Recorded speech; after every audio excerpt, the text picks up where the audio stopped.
শাড়িতেই নারী, শাড়ি পরলে একটা মেয়ের সৌন্দর্য দ্বিগুণ বাড়িয়ে দেয়।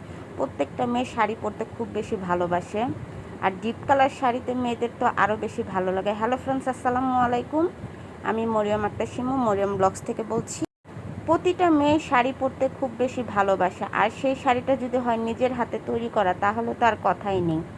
আজকে আপনাদের সাথে ডিপ কালারের একটা শাড়ি তৈরি করে দেখাবো, আর এই শাড়িটা খুবই সহজভাবে নতুনরা কিভাবে করতে পারবেন সেটাই আপনাদের সাথে শেয়ার করব। তো আমি এখানে প্রথমে বেস হিসেবে সাদা কালারটা দিয়ে নিচ্ছি। আমার এখানে একটু রং পড়ে গিয়েছিল, তো আমি ওইখানে আবার সবুজ কালার দিয়ে দিব, তো আর বোঝা যাবে না। তো আপনারা এখানে খুব সহজেই তৈরি করে নিতে পারেন হ্যান্ড প্রিন্টের শাড়িগুলো। আর বর্তমান যুগে হ্যান্ড প্রিন্টের চাহিদা খুব বেশি জনপ্রিয়তা লাভ করেছে। প্রতিটা অকেশনে বা যে কোনো অনুষ্ঠানে মেয়েরা এখন হ্যান্ড প্রিন্টের শাড়িটা বেশি প্রাধান্য দিয়ে থাকে। আমি খুব সহজে এবং সিম্পলভাবে এখানে একটা ফুলের ডিজাইন আপনাদের সাথে শেয়ার করলাম। এটা আপনারা গোলাপ ফুলও বলতে পারেন বা জবা ফুলও। তো আমি এটা বেসিক্যালি গোলাপ ফুলের শেডে এনেছি। তো এই শাড়িটা যার জন্য করেছি সেই ডিজাইনটা আমাকে বলছে নিজের মনের মতো করে দিতে। তো আমি এখানে আমার ইচ্ছে মতো একটা হ্যান্ড প্রিন্টের শাড়ি তৈরি করলাম। তো আমি এর আগে অনেক শাড়ির ডিজাইন করেছি, বাট এই ডিজাইনটা একদম প্রথম আর একদম ইউনিক আমার মনে হলো। হ্যান্ড প্রিন্টে যারা আমরা বাসায় অর্ডার নিয়ে থাকি, তারা বিভিন্ন সময় বিভিন্ন কাস্টমারের রিকমেন্ড অনুযায়ী কাজ করে দিতে হয়। তো এখানে আমি দেখতে পাচ্ছেন যে একদম ইজিলি কিভাবে আপনাদের সাথে শেয়ার করলাম।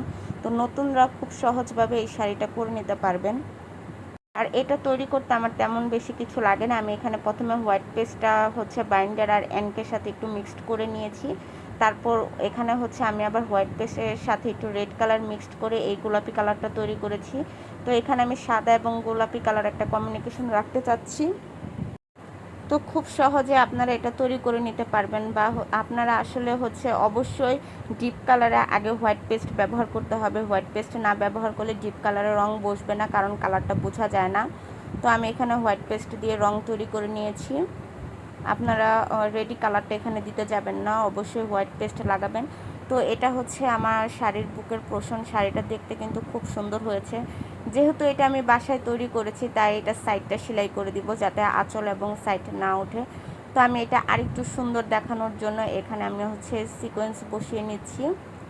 আপনারা চাইলে লেজও ব্যবহার করতে পারেন। আসলে আমি লেজের জন্য গিয়েছিলাম, যেহেতু আমি এটা ঈদের পরপর করেছি, তো আমার বাসায় লেজ ছিল না এবং দোকানও পাট খোলা ছিল না, যার কারণে আমি এখানে লেজ দিতে পারি নাই। তো আমি এখানে গোল্ডেন কালারের সিকোয়েন্স বসিয়ে নিচ্ছি। আপনারা এটা চাইলে ফেভিকল বা আঠা দিয়ে বসিয়ে নিতে পারেন। তো আমি এটা সেলাই করে দিচ্ছি যাতে এটা একটু টেকসই হয়। আর শাড়িটা আমি যে আপুর জন্য করেছি, সেই আপুর এই শাড়িটা খুব বেশি ভালো লেগেছে। এটা সে তার ভাইয়ের বিয়েতে পরেছে। আর আপনারা একটু ইউনিকভাবে সাজতে চাইলে অবশ্যই হ্যান্ড প্রিন্টের একটা শাড়ি ক্যারি করতে পারেন। আর নিজের পছন্দের তালিকায় হ্যান্ড প্রিন্টের শাড়ি রাখাটা খুব বেশি জরুরি। আমার কাছে তো হ্যান্ড প্রিন্টের শাড়ি খুব ভালো লাগে। আর আজকের শাড়িটা কেমন হয়েছে অবশ্যই কমেন্ট করে জানাবেন। আর চ্যানেলটাকে সাবস্ক্রাইব করে থাকলে আপনাদের অসংখ্য ধন্যবাদ। আল্লাহ হাফেজ।